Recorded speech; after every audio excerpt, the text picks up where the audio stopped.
Did you know something new is invented every 10 minutes? Join us as we speak to the innovators reinventing our world here on planet Earth and far, far beyond.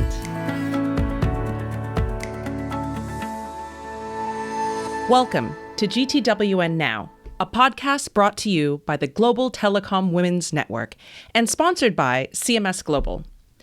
GTWN Now introduces the movers and the makers at the cutting edge of technology who are committed to keeping us all connected. In each episode, we invite a leading expert to share her experience building life-changing inventions in places and spaces that don't yet exist, and the inspiration they must muster to tackle the impossible. We also ask our guests to share tips, tools, and strategies to reach your own moonshot. I'm your host, Rosali Gitau, founder of Bixi FinTech for Women and Global Telecom Women's Network International Board member. Welcome to GTWN Now.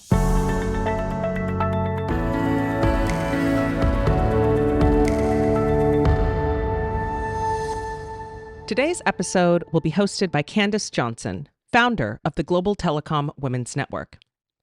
Candace was born into a family where her father worked on the first satellites for the U.S. government. He spearheaded the world's first private satellite system and was lent by the U.S. Air Force to the White House to work on the Apollo mission. Candace has always felt that space was not only her destiny, but that of humanity, and that it should be accessible to all. Decorated by the Luxembourg and German governments respectively as commander and officer of their respective orders of merit, Candace is also the recipient of a Lifetime Achievement Award from the World Communications Awards, the Global Telecom Women's Networks, the International Alliance for Women, just to name a few. Candace also graduated from such prestigious universities as Stanford, the Sorbonne, and Vassar, and has always been guided by a strong sense of personal responsibility.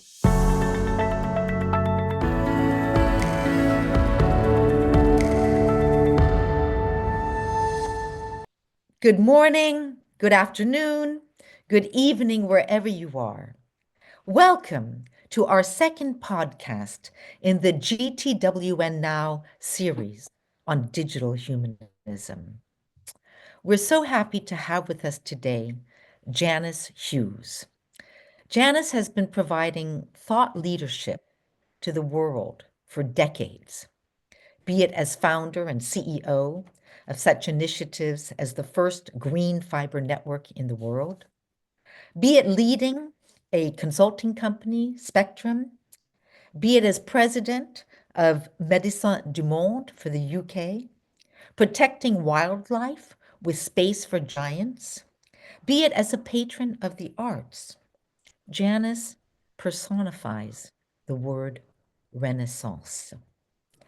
Particularly as it relates to our series, GTWN Now, Janice co-founded the GTWN 33 years ago. And she was the one who coined our slogan, the changing culture of communications from generation to generation. Today, Janice will share with us her thoughts on the tree of life and how it relates to our series, Digital Humanism. Janice, you've chosen this topic, the tree of life. How do we ensure that the tree of life endures under this new era of AI and robotics? Thank you for that lovely introduction. I think our lives at the moment are being repackaged and broken down into bite-sized attributes that we can't always understand or describe in a clear manner to ourselves or even to others. There's our human essence, I think, which is being drawn out of us and reshaped into a digital product that's quite hard for us to put our arms around and fully understand. At the same time, there is a tsunami of data gushing from each of us into the coffers of the Googles, Metas, or Disney, data volumes that we can hardly imagine. And how will that affect us? So, it's kind of fun that you talk about, bringing your arms around this, and we might say tree hugging. And I do remember when we were discussing this topic with our GTWN international board members, and you came up with this idea about our DNA and the tree of life. And, why do you bring this image of the tree of life, into a discussion about AI and robotics? Well, I think the image of the tree enables us to picture just how fast we're developing as a species. It reminds us of where we've come from in sense of going back to our roots. Let's just think for a moment about the Narikatome boy. He was a 12-year-old hominid who was living 1.5 million years ago on Lake Turkana in Kenya. And I think if we can just take ourselves back to that time, we can now use AI to help us understand how he lived. And we might even find his sister, Turkana Girl, using AI and digital surveillance. So I think we are now in an era where we can know so much more about our past and our DNA. We can even understand how women carry the key mitochondrial data that enables our energy machine to operate throughout our lives. So I think from the tree of life and that evolution, we can also think about how slowly initially we evolved. But we all know that we are now in a very rapid evolution at this time. And we can also, as I mentioned before, look back on history and find trillions of bits of data and information and pour it all into this huge vat of generative IT. We can pour it into this huge vat of generative AI, and then we can wait and see and ponder and think about what will pop out of this generative AI machine. But I'm not sure we can totally predict how the algorithms of today and the future will create the new stories and the new images that we will be using in our everyday lives at home and in the workplace. I mean, I think the root of the trees, the branches are also helpful to us in picturing the rapid advances that are being made in digital analysis and in replicating human tasks. These innovations are really developing faster than in any other sector. And we have to ask ourselves, are we overdeveloping one side of our lives, over investing possibly in one area in particular? Might the tree fall over? Will it become lopsided? Or can the other sectors keep up with this fast pace of evolution in AI and data development? So, in my introduction, I talked about you being a Renaissance woman. And of course, not all of us can be Renaissance people like yourself, doing, having your specialty in Africa, in telecoms, in, helping the doctors of the world and the people of the world, being a patron of the arts and always doing this thought leadership. So, how do we trust this new glistening tree, of digital humanism? Is it the same tree? For me, it is the tree. It's a replication of the millions and millions of trees that exist on our planet, and they endure. And I think it's really important that we build around the AI revolution to ensure that what we do also endures. I think we all know people who can repair a clock or rewire our router. But somehow the fixers are just getting further and further away from our everyday lives. As we pour more and more data into the digital vat, how can we be sure that we really know what's going on? Generative AI can now rewrite and conjure up many different stories and videos. We now live almost in a 50-50 age of truths and falsehoods. And it's really important that we don't allow the falsehoods to overtake the truths, because we must ensure that people are able to trust what is going on in AI and not see it as threatening. So you could say that we are entering this very exciting and stimulating era, and it's like a roller coaster ride, but we need it to be grounded, serious, and people to trust it. It's so important.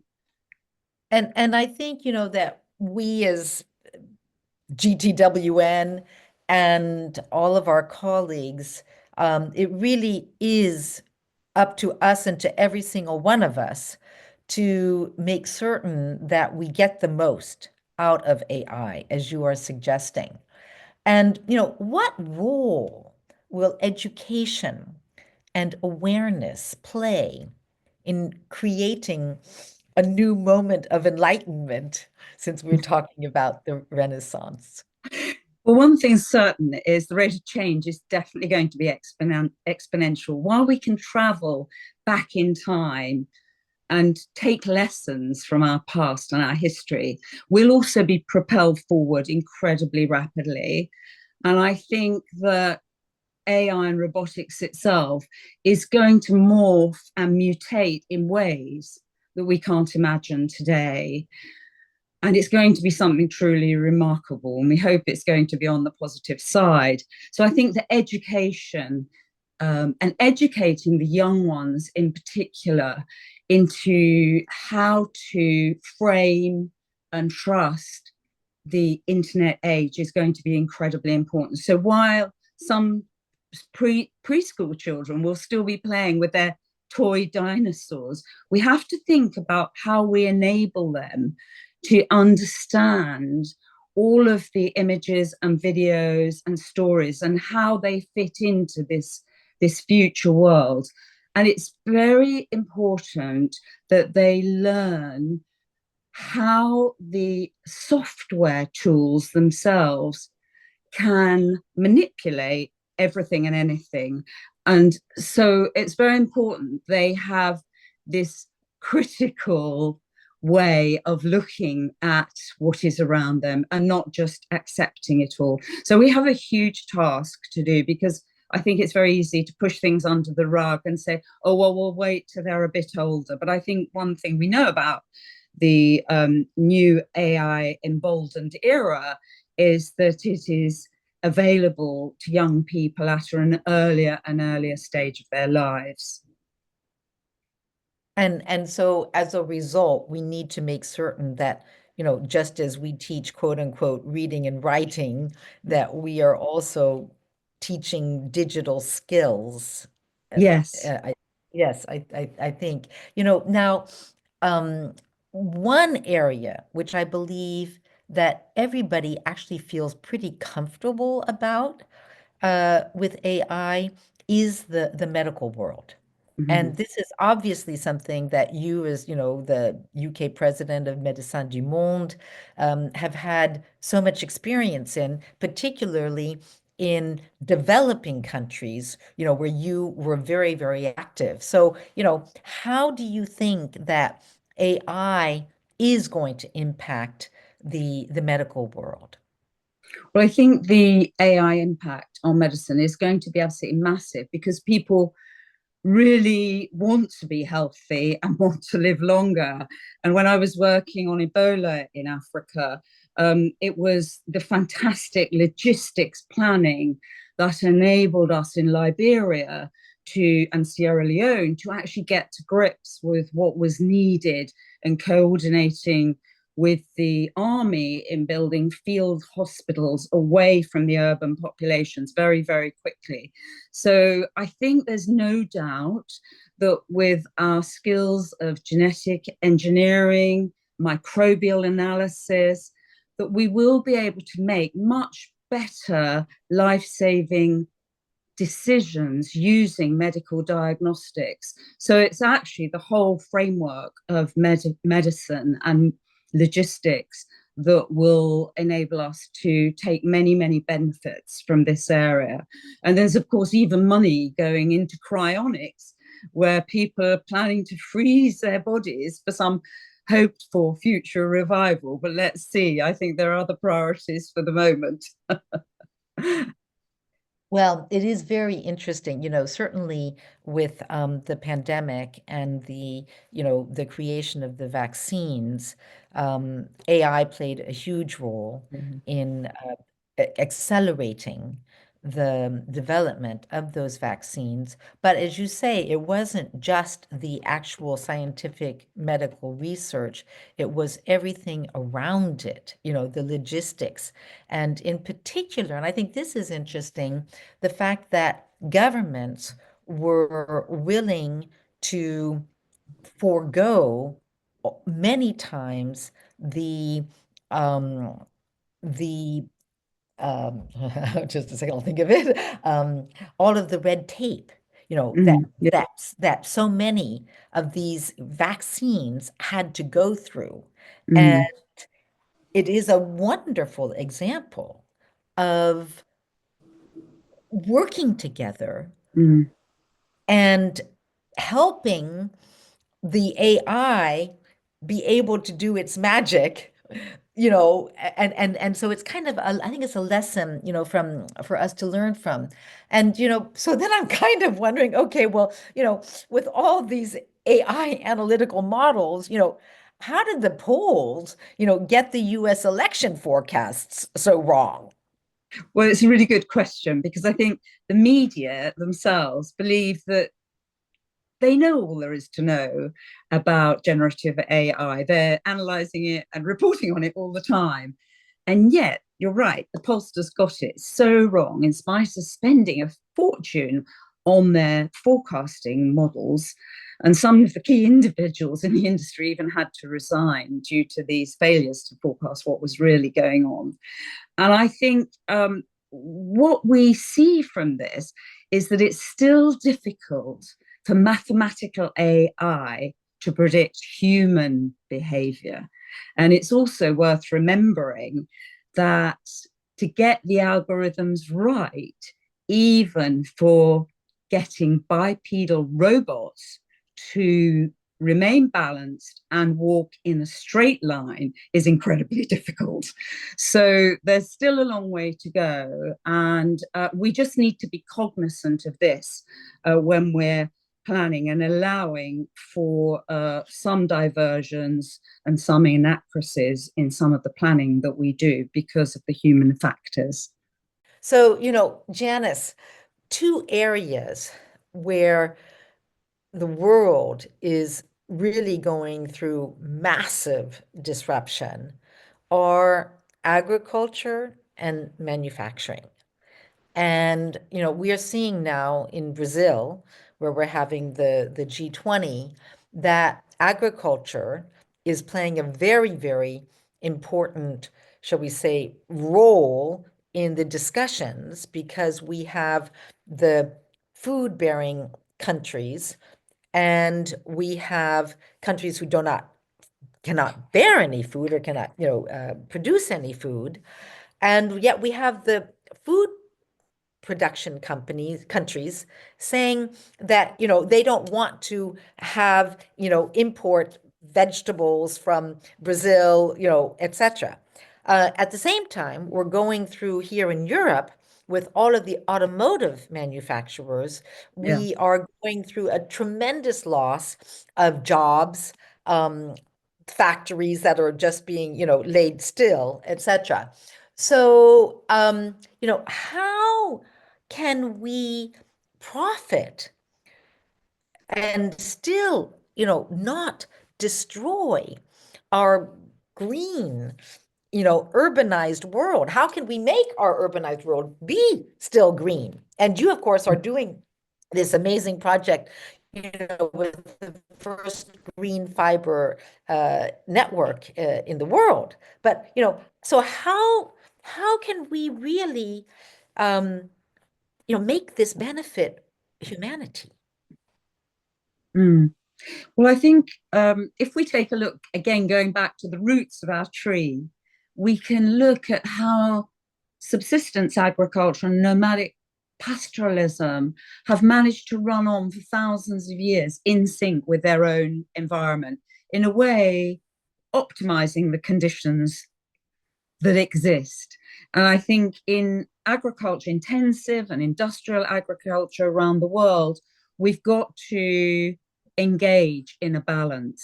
So we have to work with the intensification to improve products, improve species, whether they're vegetables or the domesticated animals that are used in agriculture or developed in agriculture. We've got to optimize that, but at the same time, we've got to find a balance that works. And AI will be able to help us in preserving rare species or species with better characteristics and propagate those.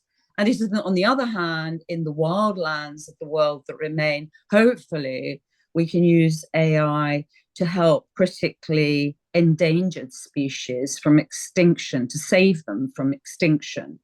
I think in the industrial area, manufacturing, there are huge challenges. And indeed, if you take a look at the view of the east coast of Canada, there's the most beautiful architectural, glistening white cube, which is in fact a blueberry factory, and it is totally manned by robots. So on the one hand, it's saving energy because there's no need for any windows, there's no need for special heating, just a constant cool air for the packaging of the blueberries and air freighting them to Japan. So I think, yes, AI can help transform agriculture and manufacturing, but we still have to worry about, on the one hand, the job creation in other new up and coming areas and reskilling, but also the preserving of the environment around our intensive agriculture. And so, concretely, where and how do you think that the planet and the environment can benefit and benefit today, because the clock is ticking, from these new AI developments? Well, I think if you're living in or around San Francisco, you know that we will inhabit autonomous vehicles and robotaxis, and our homes will be fired up with wind turbines, heat exchangers, and solar panels. We know that, and we have to incentivize that because people may be too slow for the planet to engage upon these new types of energy generation. So we have to really work hard and focus on this.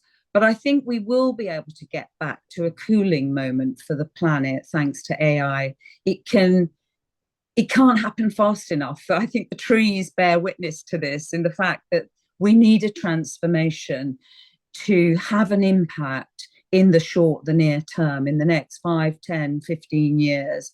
And the key will be to incentivize much more investment going into the energy saving options, and then backed up by all the AI software logistics that help repair, restore, and monitor these energy devices that we hope will all be deploying. And thank you, Janice. It sounds great, but is there enough funding?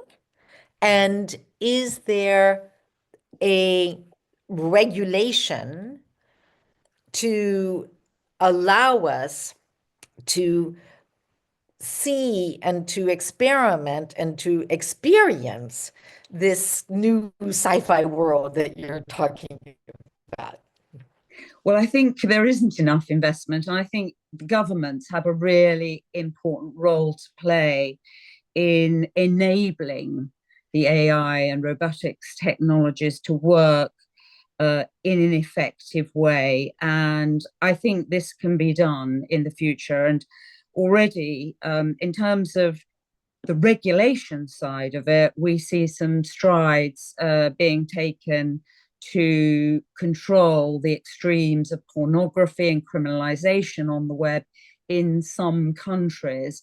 Australia, of course, has already stepped forward in a dramatic way with a landmark prohibition of children being banned from using social media, children of the under 16s, that is. So here in the EU and the UK, I would suggest that there's been a few legal changes, but we're a long, long way behind, and we're almost just tinkering with some of the regulation that needs to be undertaken to make sure we get the best out of this AI revolution.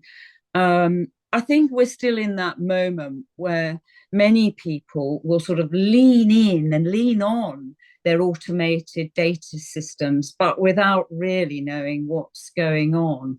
And I think a lot of people don't know how cookies or how liking something or how sharing content can be screened, scraped, and sorted into entirely new sounds and images. I think there does need to be a lot more understanding. But just coming back to the investment side, I think governments do need to step up, create strong laws, and also create incentives for us to make those investments in the right direction. Otherwise, the lopsided trees that I spoke of will indeed, or our tree of life will fall over.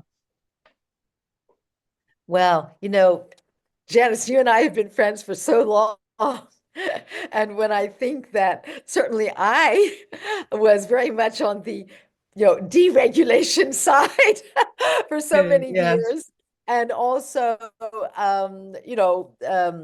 fostering private investment, and yet you, in your life, in your professional life, you have always, you have helped governments see the light and guide them. And I think quite frankly, I think that is a rare gift. Um, so, in your kind of glass ball or crystal ball, um, what do you see as the next steps and the next developments that we should be taking, or that will happen, or that we need to be aware of, dangers, etc.? Well, I think So that our tree will grow. So that our tree will indeed, grow. indeed, yeah. No, I think, I mean, I'm someone, as you know, who really believes that we have to accept where we are. Artificial intelligence has entered our lives, and with all these remixes, we can't put it back in the box. We really have to look forward and live with what we've created now. And we have to make the most out of it. And I think it is important for everyone to imagine how they can help. So, in addition to their mainstream working lives, I think it's very important that we step back or step aside and also think of the bigger picture, and think about how we can help others, be it the governments themselves who are perhaps struggling with the resources to regulate. How do we learn from others? How do we showcase something and then pass it on to other countries? I think that's very important. And how people in the creative sector also take a responsibility for, if you like, the all singing, the all dancing robots. But in all seriousness, how do we also portray these issues of the good, the bad, and the ugly, and how do we get the most out of it?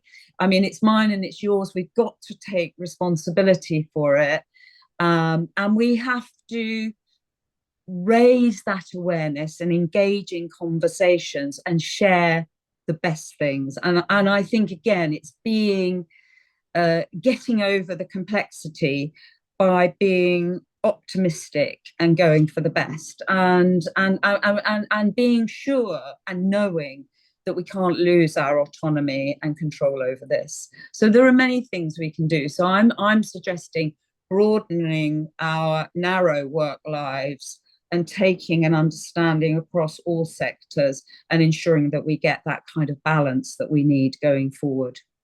Thank you. Oh, Janice, thank you. True, true words of wisdom from someone who has, throughout really all of her professional life, seen so much and had an impact on, our world.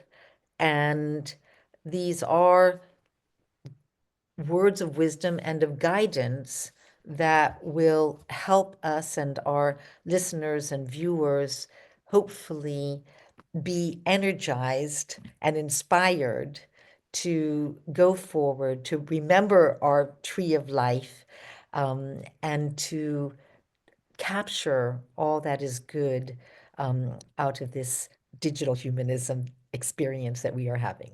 Thank you so much.